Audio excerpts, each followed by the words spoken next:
Assalamualaikum warahmatullahi wabarakatuh. Pada pertemuan kali ini, kita akan belajar mengenai sistem pengisian dengan materi melakukan perbaikan sistem pengisian. Tujuan pembelajaran. Yang pertama, kalian dapat mengidentifikasi komponen sistem pengisian sepeda motor. 2. Kalian dapat mendiagnosis gangguan pada sistem pengisian sepeda motor. 3. Kalian dapat melakukan perbaikan pada sistem pengisian sepeda motor. Prinsip kerja. Bila suatu kawat pengantar dililitkan pada inti besi, ini kawat dililitkan pada inti besi, lalu didekatkan dengan magnet yang berputar atau bergerak, maka akan timbul energi listrik pada kawat tersebut. Pada posisi ini timbul energi listrik, sehingga saat kawat pengantar ini dilakukan pengecekan, maka pada jarum milivoltmeter akan bergerak, yang menunjukkan bahwasanya ada energi listrik. Timbulnya induksi listrik ini terjadi saat magnet dalam keadaan bergerak atau berputar di dekat besi. Saat ujung magnet mendekati inti besi, garis gaya magnet yang mempengaruhi inti besi akan menguat. Perubahan kekuatan garis gaya magnet inilah yang menimbulkan induksi listrik. Aplikasi induksi listrik. Batang kawat dibentuk sedemikian rupa. Ini batang kawatnya. Ditopang oleh sebuah shaft atau poros, dan pada ujung-ujungnya dilengkapi dengan cincin yang disebut komutator. Melalui komutator dihubungkan seutas kabel. Kawat pengantar diletakkan di antara dua kutub magnet yang tarik-menarik, yaitu kutub utara dan kutub selatan. Berdasarkan gambar ini, kawat pengantar berada pada posisi yang jauh dari magnet. Bisa diperhatikan, kawat pengantar ini posisinya seolah-olah vertikal, sehingga sisi dari kawat pengantar ini sama sekali tidak mendekati kutub utara dan kutub selatan. Oleh karena itu, kawat pengantar belum mendapat pengaruh dari gaya magnet. Kemudian bisa diperhatikan pada gambar selanjutnya, posisi kawat pengantar sudah berubah. Posisi ini membuat kawat pengantar berdekatan dengan kutub utara dan kutub selatan. Kawat pengantar melalui daerah dengan medan magnet kuat karena berada pada posisi terdekat dengan magnet, yaitu pada kutub utara dan selatan. Saat posisi ini, energi listrik terbangkitkan dengan tegangan yang tinggi. Wiring diagram. Berikut ini adalah wiring diagram dari sistem pengisian.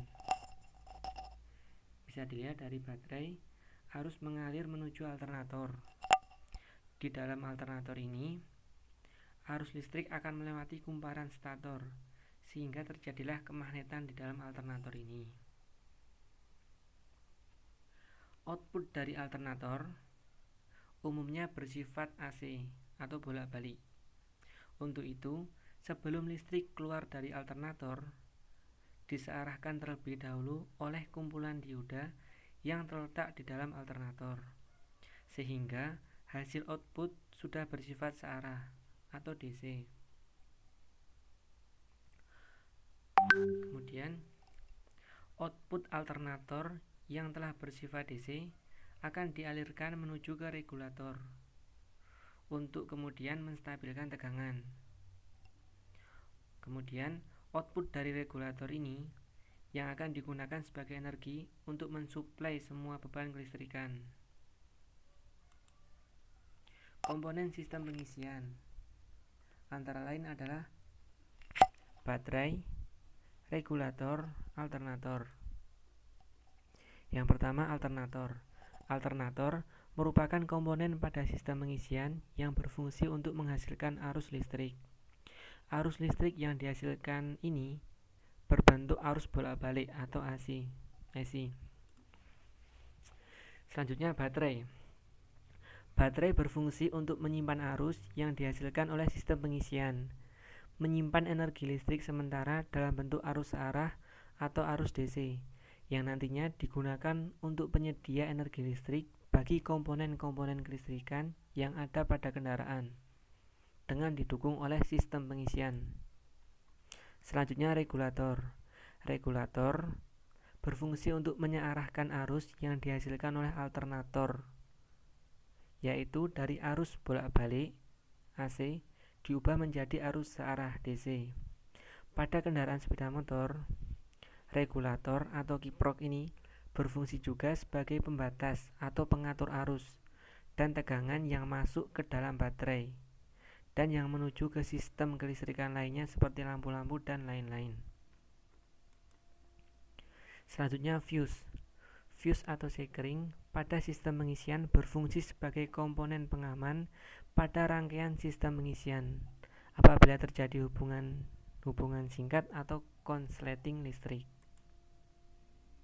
Pemeriksaan. Ya, berikut ini adalah pemeriksaan yang perlu dilakukan pada sistem pengisian, antara lain pada baterai, alternator, pada regulatornya. Dan ini adalah spesifikasi yang seharusnya yang baik seperti ini. Pemeriksaan yang pertama, pemeriksaan baterai. Pada pemeriksaan baterai perlu dilakukan hal-hal berikut. Yang pertama, periksa kerusakan tempat baterai atau plat yang terhadap adanya pembentukan silfat atau selubung putih. Ganti baterai jika mengalami kerusakan atau telah mengalami sulfasi. 2. Periksa tinggi permukaan elektrolit pada tiap sel baterai. Apakah baterai masih berada di antara batas bawah dan batas atas? Jika batas permukaan telah terlalu bawah atau rendah, di bawah batas bawah, maka tambahkan air suling agar tinggi permukaan mencapai batas teratas, upper level.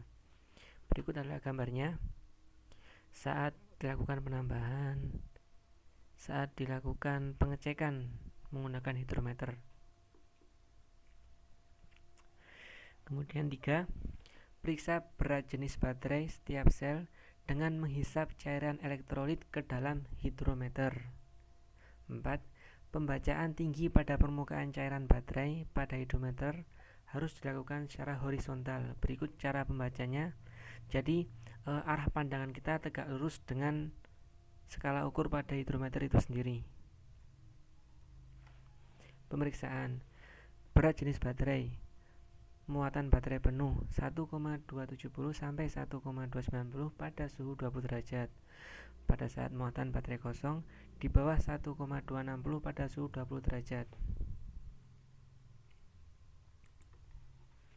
Kemudian pemeriksaan kebocoran arus. Langkah-langkahnya, yang pertama, matikan kunci kontak, putar ke posisi off, lalu lepaskan kabel negatif dari terminal baterai. Hubungkan jarum positif ke kabel negatif baterai dan jarum negatif ke terminal negatif baterai seperti pada gambar. Ini ya, seperti pada gambar ini. 3. Jika kebocoran arus melebihi standar yang ditentukan, jadi standar kebocoran arus maksimum 1 ampere. Nah, jika melebihi standarnya itu, kemungkinan terjadi konslet pada rangkaian sistem pengisian.